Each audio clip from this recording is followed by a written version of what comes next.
Sid, you have 10 minutes. If you're not here by then, I'm throwing her out the window. George Segal was once Hollywood's golden boy, earning million-dollar paychecks and Oscar nominations.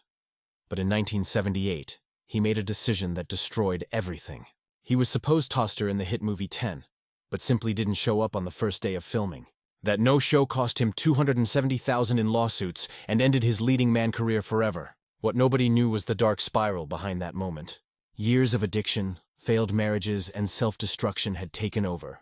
Now his widow reveals what he finally admitted in his last days. George Segal Jr. was born on February 13, 1934 in New York City. He was the youngest of 4 children. His grandparents were Russian Jewish immigrants. Many people thought his father was a butcher, but that wasn't true. George Segal, Sr. worked as a malt and hop agent, supplying ingredients for beer. When George was just 13, everything changed. In 1947, his father died suddenly. That loss forced George and his mother Fanny to leave Great Neck and move back to New York City. Growing up in Great Neck hadn't been easy. He faced anti-Semitic bullying. Once, kids from a nearby parochial school kicked him down a flight of stairs. Another time, people slashed car tires outside his temple. Long before he was born, his sister Greta had died from pneumonia. That quiet grief in the family made George feel the fragility of life from the start. His family had a history of political passion, too. His great-grandfather once ran for governor of Massachusetts as a socialist. After his father passed away, George became drawn to music. It started when he saw a friend playing a Red Herald teen ukulele. He said that Little Red ukulele won his heart. But by high school, he knew you couldn't play in a real band with a ukulele. So he moved on to the banjo. He studied at George School, a peaceful Quaker boarding school in Pennsylvania. That's where he first met Sonia Schultz. She would later become his third wife, though they didn't marry until 1998, exactly 51 years later. The school gave him a sense of calm and built his confidence. George had already fallen in love with acting when he was 9. He watched Alan Ladd in This Gun for Hire and felt something spark. He didn't care that the trench coat and revolver were fake. He liked the adventure. He graduated from George School in 1951. He went to Habford College, but didn't stay long because the Army came calling. At Columbia University, George was a young man full of charm. He led a 7-man jazz band that kept changing names. For bookings, they first called themselves Bruno Lynch and his Imperial Jazz Band. Later, they became the Red Onion Jazz Band. This wasn't a joke band. They were serious enough to play at George's own wedding in 1956.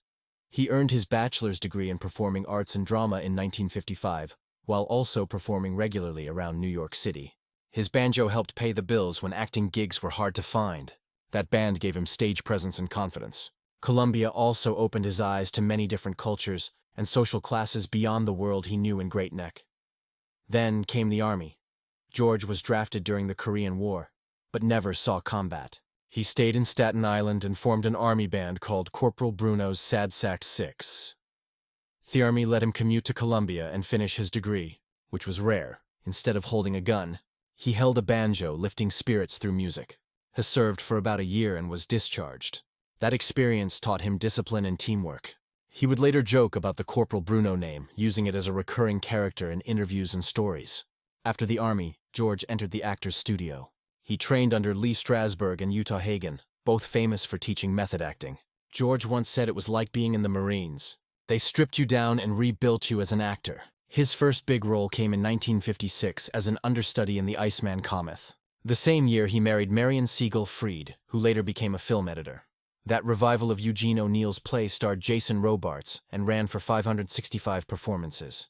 George was paid only $20 a week, just like the rest of the cast. But for him, the chance to work with future stars like Peter Falk and William Daniels was worth it. He earned less than $1,000 total for the whole run, but it gave him a serious start. He also joined The Premise, an improvisational comedy group in Greenwich Village, founded in 1960. There he worked with Buck Henry. Their styles clashed in a good way. George brought energy and wildness. Buck stood still and delivered dry, smart lines. Their sketches tackled real news and politics. They didn't make much money, mostly just tips, but it launched their careers. George sharpened his comic timing, while Buck became a major writer for The Steve Allen Show. In 1961, George got his Broadway break in Gideon, a biblical drama by Paddy Chayefsky. He played Purian, starred opposite Frederick March, who played God. The play opened on November 9th and ran for 236 performances until June set 1962. It made over $1.2 million, a huge number for a serious stage drama. The cast had 25 actors and costumes alone cost $50,000. The play got 4 Tony nominations. For George, sharing the stage with March, at Wo Time Oscar winner, gave him priceless experience. It also opened doors to Hollywood. That same year, Columbia Pictures signed him to a 5-year contract worth $75,000. His first film was The Young Doctors in 1961, where he acted alongside Frederick March. Again, George's performance was strong enough to earn him the Golden Globe for New Star of the Year in 1962. That was just the beginning. His next film, The New Interns in 1964, won him another Golden Globe as Most Promising Newcomer. Hollywood was quick to notice his potential.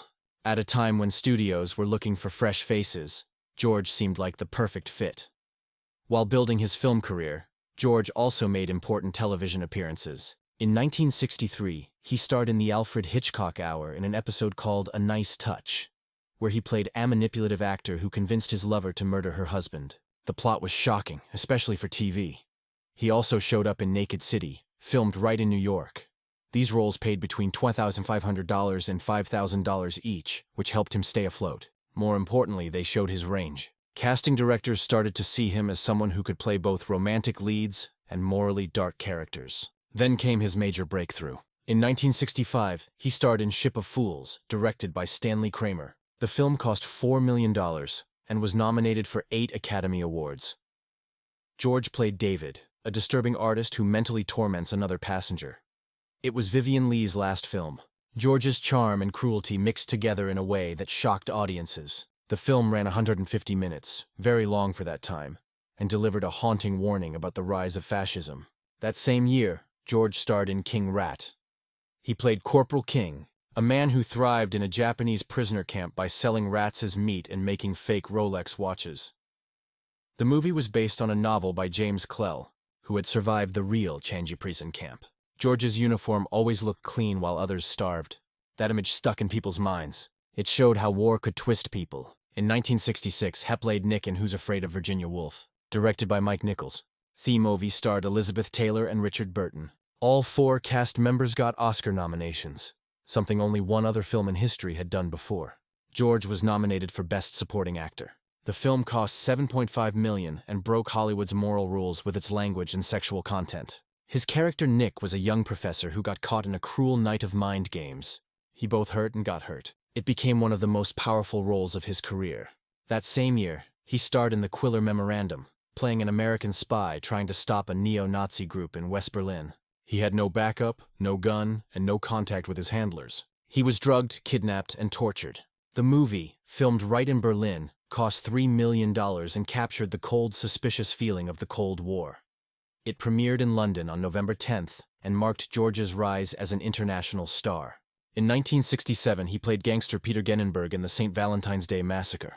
The movie told the true story of the 1929 killings in a Chicago garage. George's character was one of the 7 victims. His death scene was haunting. The film had 22 vintage cars and recreated a failed hit on Al Capone. It came out just before Bonnie and Clyde and the Dirty Dozen, starting a wave of violent crime films. In 1970, George Segal shocked Hollywood when he played a desperate lawyer named Gordon in the wild comedy Where's Papa?, directed by Carl Reiner. The movie was full of dark jokes about a man trying to get rid of his senile mother, played by Ruth Gordon. One disturbing scene showed Segal's character climbing into bed with his mother and whispering, "Here's Papa." A moment so unsettling it was cut from most theaters. Even though there was no nudity, the censors almost gave the film an X rating, and theater owners were outraged it got an R. Despite a budget of just $1 million, the film made $4.5 million in the US and became known as the first American movie to use the word on screen. It proved Segal wasn't afraid to take risks. That same year, he starred with Barbra Streisand in The Owl and the Pussycat, and their chemistry lit up the screen. Segal played a shy writer, while Streisand was a wild call girl. Their back and forth was electric and audiences loved it. The film made $23.7 million in the US and was the 10th highest grossing movie that year. Segal was praised by the National Society of Film Critics and came in second for Best Actor. There was also off-screen drama when nude scenes Streisand filmed were cut from the movie. Segal as a top leading man. In 1973, Segal reached new heights with A Touch of Class, playing an American businessman, having an affair with a British woman played by Glenda Jackson. He won a Golden Globe for Best Actor in a Comedy, and Jackson won both the Golden Globe and the Oscar. The movie made $148.9 million, adjusted for inflation. Cary Grant was first offered the role but refused to come out of retirement, and Roger Moore dropped out to do his first James Bond film. So Segal stepped in and made it a hit. Director Melvin Frank had seen something special in Segal's humor and paired him perfectly with Jackson. The next year, in 1974, Segal showed his dramatic side in California Split, a gambling drama directed by Robert Altman. He played a writer who gets hooked on gambling and wins a huge amount in Reno, only to feel empty afterward.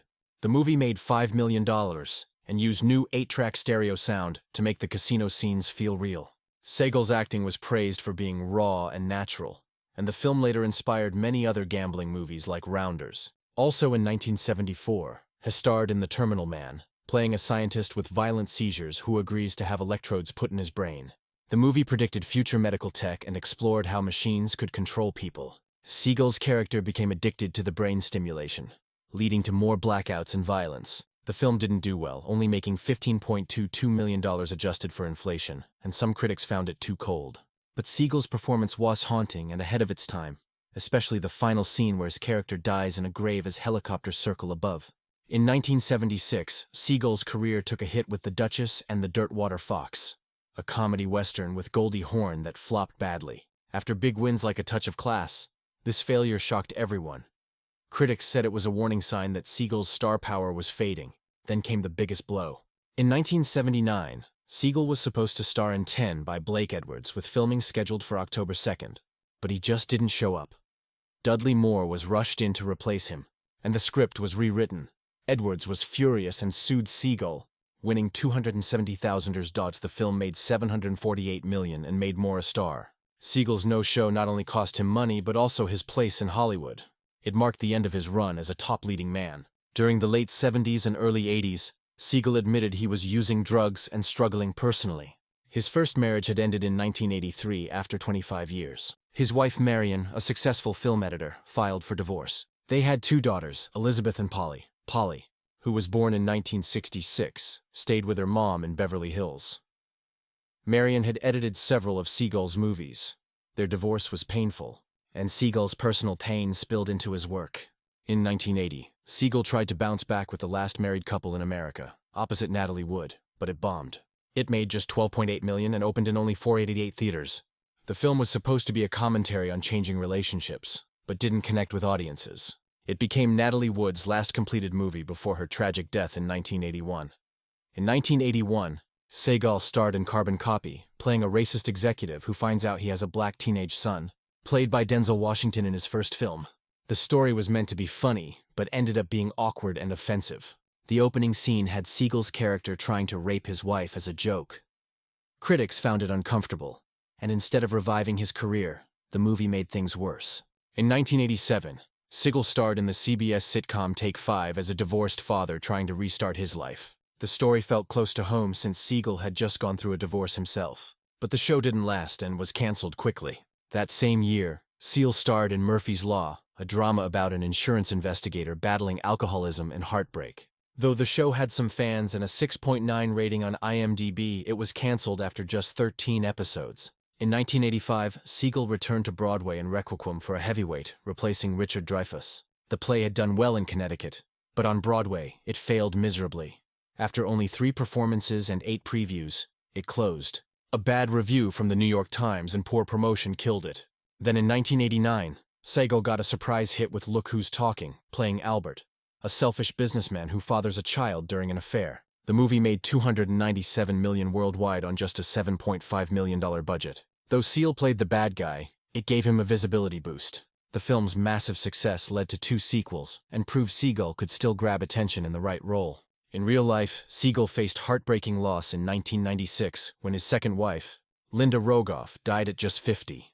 She had met Segal at Carnegie Hall in 1981 when he performed with his jazz band. Linda had managed the Pointer Sisters and worked with Bill Graham. Her death came from a hospital error. She was allergic to penicillin, but doctors gave it to her anyway. The wrong treatments destroyed her health over 4 painful years. Segal was devastated and said they pumped her full of the stuff that killed her. That concert at Carnegie Hall where they met was a turning point. Segal was playing Yes Sir, That's My Baby and sang straight to Linda. Later he said he fell in love right then, just like a movie. They married in 1983 and stayed together until her death. Music was always part of Segal's life. In 1967,